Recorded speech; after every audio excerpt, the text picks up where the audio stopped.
चलिए जानते हैं आज शाम की हिमाचल प्रदेश के सभी जिलों की सिलेक्टेड काम की बड़ी खबरों को। पर अभी तक आपने इस वीडियो को लाइक नहीं किया है तो लाइक कर दीजिए। और राजपत्रित कर्मचारी महासंघ बोला ओल्ड पेंशन पर जल्दबाजी न करे सरकार। और राजपत्रित कर्मचारी महासंघ ने ओपीएस व एनपीएस के सभी पक्षों को गंभीरता से विश्लेषण कर सरकार से ठोस फैसला लेने का आह्वान किया। वही सेवानिवृत्ति उपरांत पुरानी पेंशन और नई पेंशन के तहत मिलने वाली पेंशन में भेदभाव के समाधान के लिए मुख्यमंत्री सुखविंदर सिंह सुक्खू की गंभीरता की सराहना करते हुए हिमाचल प्रदेश और राजपत्रित कर्मचारी सेवाएं महासंघ ने कहा है कि सरकार सभी पक्षों पर गंभीरता से विश्लेषण करने के बाद ही कोई ठोस फैसला लें ताकि राज्य की आर्थिक व्यवस्था भी दुरुस्त रह सके और नई पेंशन प्रणाली में सेवानिवृत्त होने वाले कर्मचारी अधिकारी वर्ग की सम्मानजनक सामाजिक सुरक्षा सुनिश्चित हो। वहीं महासंघ के अध्यक्ष विनोद कुमार ने सरकार के समक्ष सुझाव रखते हुए कहा कि पुरानी पेंशन सीसीएस पेंशन नियम 1972 हो या नई पेंशन प्रणाली, यह दोनों केंद्रीय सेवाएं नियम और अधिनियमों से जुड़ा मामला है। मुख्यमंत्री हेल्पलाइन पर फैसला कल। सीएम ने कल आईटी विभाग की बैठक बुलाई। जयराम सरकार के आखिरी 8 महीनों में खुले दफ्तरों को बंद करने का अभियान चला रहे मुख्यमंत्री सुखविंदर सिंह सुक्खू क्या पूर्व भाजपा सरकार की मुख्यमंत्री सेवा संकल्प हेल्पलाइन को बंद करेंगे, इसे चलाते रहेंगे? इस बारे में फैसला सोमवार को हो सकता है। वहीं आपको बता दें कि मुख्यमंत्री रविवार को दिल्ली से लौटकर आ रहे हैं और सोमवार को दोपहर बाद सूचना प्रौद्योगिकी विभाग की समीक्षा बैठक सीएम ने बुलाई है। इस बैठक में मुख्यमंत्री के प्रधान सलाहकार आईटी और इनोवेशन गोकुल बुटेल भी शामिल होंगे। इस दौरान आईटी विभाग के तहत चल रही पूर्व सरकार की स्कीमों का रिव्यू किया जाएगा और साथ ही मुख्यमंत्री नई योजनाओं को लेकर निर्देश भी देंगे। इसलिए यह माना जा रहा है कि 1100 नंबर की हेल्पलाइन पर भी इस बैठक में चर्चा होगी। वहीं पूर्व मुख्यमंत्री जयराम ठाकुर ने सितंबर 2019 में मुख्यमंत्री सेवा संकल्प हेल्पलाइन शुरू की थी और इसके लिए बजट में भी घोषणा की गई थी। क्रिसमस मनाने मनाली जा रहे पर्यटकों की कार हादसे का शिकार, चालक की मौत, 4 घायल। सुंदरनगर के हाराबाग के पास एक बड़ा सड़क हादसा पेश आया है। यहां क्रिसमस मनाने मनाली जा रहे पर्यटकों की car Chandigarh Manali national highway 21 पर अनियंत्रित होकर नाले में जा गिरी। हादसे में कार चालक की मौत हो गई जबकि कार में सवार दंपति समेत 2 बच्चे घायल हो गए।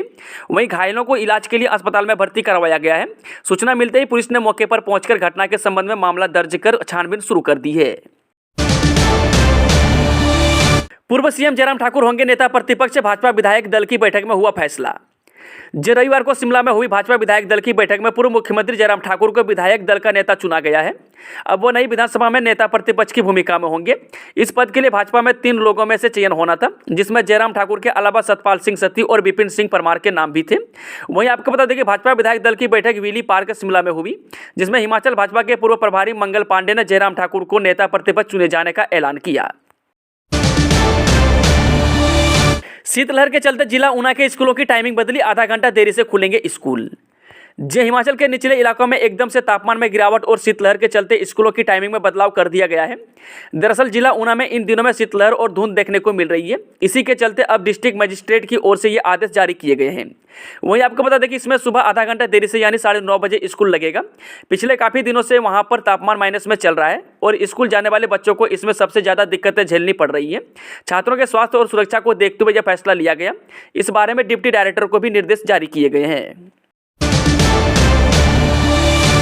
दिल्ली से आज लौटेंगे सीएम, ओल्ड पेंशन पर मीटिंग, पेपर लीक पर एक्शन की तैयारी। मुख्यमंत्री सुखविंदर सिंह सुक्खू करीब 11 दिन के बाद दिल्ली से शिमला वापस लौट रहे हैं। वह 14 दिसंबर को केंद्रीय नेताओं से मिलने और प्रधानमंत्री से मुलाकात के लिए दिल्ली गए थे और फिर राहुल गांधी की भारत जोड़ो यात्रा में शामिल होने के बाद कोरोना पॉजिटिव पाए गए थे। 7 दिन के क्वारंटाइन पीरियड से रिकवर होने के बाद मुख्यमंत्री रविवार दोपहर बाद 2:30 बजे शिमला पहुंचे। यहाँ पहुंचते ही वह सबसे पहले ओल्ड एज होम मसोबरा जाएंगे और वह वृद्ध आश्रम में लोगों से मुलाकात करेंगे। यहाँ चल रहे भवन निर्माण के काम का निरीक्षण होगा और नए भवन के लिए जमीन भी फाइनल होगी। इससे पहले मुख्यमंत्री ने राजेश धर्मानी से इस बारे में काम दे रखा था। इसके बाद रविवार को ही वह राज्य सचिवालय आएंगे और ओल्ड पेंशन पर मुख्य सचिव आर.डी. धीमान तथा अतिरिक्त मुख्य सचिव वित्त प्रबोध सक्सेना के साथ बैठक करेंगे। वहीं सुखविंदर सिंह सुक्खू मुख्यमंत्री बनने के बाद एक बार राज्य की वित्तीय स्थिति पर प्रेजेंटेशन ले चुके हैं, लेकिन समय कम होने के कारण उससे ओल्ड पेंशन पर प्रेजेंटेशन नहीं हो पाई थी। नौनी में पीएचडी को जल्द करें आवेदन, 19 जनवरी तक करें online apply. Doctor Yashwant Singh Parmar औद्यानिकी और वानिकी विश्वविद्यालय नौनी ने 2022-23 शैक्षणिक सत्र के लिए पीएचडी एडमिशन का नोटिस जारी कर दिया है। विश्वविद्यालय के नौनी स्थित मुख्य परिसर में औद्यानिकी महाविद्यालय और वानिकी महाविद्यालय और नेरी के औद्यानिकी एवं वानिकी महाविद्यालय में विभिन्न पीएचडी कार्यक्रमों के लिए ऑनलाइन आवेदन आमंत्रित किए गए हैं। वहीं औद्यानिकी महाविद्यालय के तहत एग्री बिजनेस मैनेजमेंट, कीट विज्ञान, फ्लोरिकल्चर एवं लैंडस्केप आर्किटेक्चर, खाद्य प्रौद्योगिकी, फल विज्ञान, molecular biology, biotechnology, plant pathology, बीज विज्ञान और प्रौद्योगिकी और सब्जी विज्ञान सब विषयों में पीएचडी के लिए छात्र आवेदन कर सकते हैं। हमीरपुर में जांचे गए दस्तावेज कम्युनिटी हेल्थ ऑफिसर के पदों के लिए हुई डॉक्यूमेंट वेरिफिकेशन। जब प्रदेश सरकार की तरफ से अपॉइंट किए जाने वाले कम्युनिटी हेल्थ ऑफिसर की परीक्षा उत्तीर्ण कर चुके अभ्यर्थियों की डॉक्यूमेंट वेरिफिकेशन जिला स्तर पर हो रही है। परीक्षा उत्तीर्ण करने वाले अभ्यर्थियों की संख्या अधिक होने के चलते प्रदेश सरकार के निर्देशानुसार स्वास्थ्य विभाग जिला स्तर पर ही इनके प्रमाण पत्रों की वेरिफिकेशन कर रहा है। वहीं प्रमाण पत्रों की वेरिफिकेशन कर मूल्यांकन की सूची प्रदेश सरकार को भेजी जाएगी। इसी कड़ी में मुख्यमंत्री चिकित्सा अधिकारी कार्यालय हमीरपुर में लगभग 70 अभ्यर्थियों के प्रमाण पत्रों की जाँच की गई है। पंजाब लोक सेवा आयोग में एग्रीकल्चर डेवलपमेंट ऑफिसर के भरे जाएंगे 200 पद। पंजाब लोक सेवा आयोग ने एग्रीकल्चर डेवलपमेंट ऑफिसर के पद पर अयोग्य उम्मीदवारों की भर्ती के लिए आवेदन आमंत्रित किया है। वहीं एग्रीकल्चर में BSc डिग्री रखने वाले उम्मीदवार इन पदों के लिए आवेदन कर सकते हैं।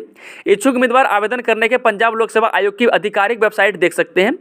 इस नौकरी के लिए आवेदन करने की अंतिम तिथि 29 दिसंबर 2022 से है।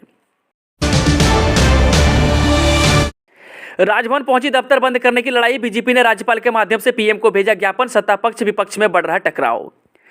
हिमाचल में सत्ता पक्ष और विपक्ष में टकराव बढ़ता जा रहा है। वहीं पूर्व सरकार द्वारा खोले गए दफ्तर बंद करने का मामला राजभवन पहुंच गया है। प्रदेश भर में बीते कल प्रदर्शन करने के बाद बीजेपी ने आज राज्यपाल के माध्यम से प्रधानमंत्री नरेंद्र मोदी को ज्ञापन सौंपा गया। इसमें पीएम को बताया कि राज्य की सुक्कू सरकार बदले की भावना से काम कर रही है। वहीं गौरतलब है कि सीएम सुक्कू सरकार ने पूर्व भाजपा सरकार द्वारा अप्रैल 2022 के बाद खोले गए सभी दफ्तर व अपग्रेड ऑफिस को डिनोटिफाई करने का निर्णय लिया है। सरकार के इस निर्णय के बाद सभी विभाग डिनोटिफिकेशन को लेकर अलग अलग नोटिफिकेशन जारी कर रहे हैं। इससे बीजेपी आग बबूला हो गई है। हिमाचल में 2 गुना हुए कोरोना केस, 8 दिन में 14 से 30 पहुंचे सक्रिय मामले, 4 दिन से निरंतर बढ़ रहे कोविड के मामले। हिमाचल प्रदेश में कोरोना के एक्टिव केस 4 दिन से निरंतर बढ़ रहे हैं। वहीं राज्य में बीते 24 घंटे के दौरान 7 नए कोरोना मरीज सामने आने के बाद एक्टिव केस बढ़कर 30 हो गए हैं, जबकि 16 दिसंबर को प्रदेश में सबसे कम 14 कोरोना मरीज रह गए थे। वहीं देश में BF7 वेरिएंट की पुष्टि के बाद प्रदेश में भी कोरोना को लेकर हड़कंप मच गया है। हिमाचल में भी 4 दिन से कोरोना का ग्राफ बढ़ रहा है, इसे अच्छा संकेत नहीं माना जा रहा है। वहीं आपको बता दें कि 21 दिसंबर को प्रदेश में कोरोना के 19 एक्टिव केस, 22 दिसंबर को 24 केस, 23 दिसंबर को 26 और 24 दिसंबर को 30 एक्टिव केस हो गए हैं। भारत ने जीता दूसरा टेस्ट, बांग्लादेश को 3 विकेट से हराया, सीरीज में किया 2-0 से क्लीन स्वीप। बांग्लादेश के खिलाफ 2 मैचों की टेस्ट सीरीज का दूसरा मैच भी भारत ने अपने नाम कर लिया है। दूसरे मुकाबले में भारत ने मेजबान बांग्लादेश को 3 विकेट से हराकर 2 मैचों की सीरीज 2-0 से अपने नाम कर ली। वहीं श्रेयस अय्यर और रविचंद्रन अश्विन ने 7वें विकेट के लिए अर्धशतकीय साझेदारी कर टीम इंडिया को जीत दिला दी। वहीं बांग्लादेश के लिए ऑफ स्पिनर मेहदी हसन मेराज ने 5 विकेट झटके। वहीं बता दें कि दूसरी पारी में बांग्लादेश ने भारत के सामने जीत के लिए 145 रन का लक्ष्य दिया था। लक्ष्य का पीछा करने उत्तरी भारतीय टीम की शुरुआती अच्छी नहीं रही और तीसरे दिन का खेल खत्म होने तक 45 रन के स्कोर पर भारत के 4 विकेट गिर गए थे। वहीं चौथे दिन के शुरुआत में भी भारत ने 3 विकेट गंवा दिए। इसके बाद श्रेयस और अश्विन ने पारी को संभाला और भारत को जीत दिलाई। वहीं अश्विन ने बाबत 42 रन और श्रेयस ने नाबाद 29 रन बनाकर टीम इंडिया को जिता दिया। 4 दिन के पुलिस रिमांड पर पेपर लीक के सभी 6 आरोपी जल्द हो सकते हैं बड़े खुलासे। हिमाचल प्रदेश कर्मचारी चयन आयोग से लीक हुए junior office assistant post code 965 के पेपर मामले में आरोपियों को 4 दिन के पुलिस रिमांड पर भेज दिया गया है। मामले में शुक्रवार को गिरफ्तार 6 आरोपियों को शनिवार दोपहर को माननीय न्यायालय में प्रस्तुत किया गया। यहां से आरोपियों को 4 दिन के पुलिस रिमांड पर भेजा गया है।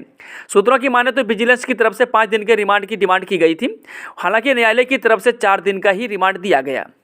दोस्तों, आज की शानदार खबरों का सिलसिला समाप्त होता है। अगर जानकारी पसंद आई हो तो वीडियो को लाइक, शेयर, चैनल को सब्सक्राइब जरूर करें और कमेंट बॉक्स में कमेंट करके बताएं कि आप न्यूज़ को किस जिले और पंचायत से देख रहे हैं। Thank you, all the best, जय हिंद।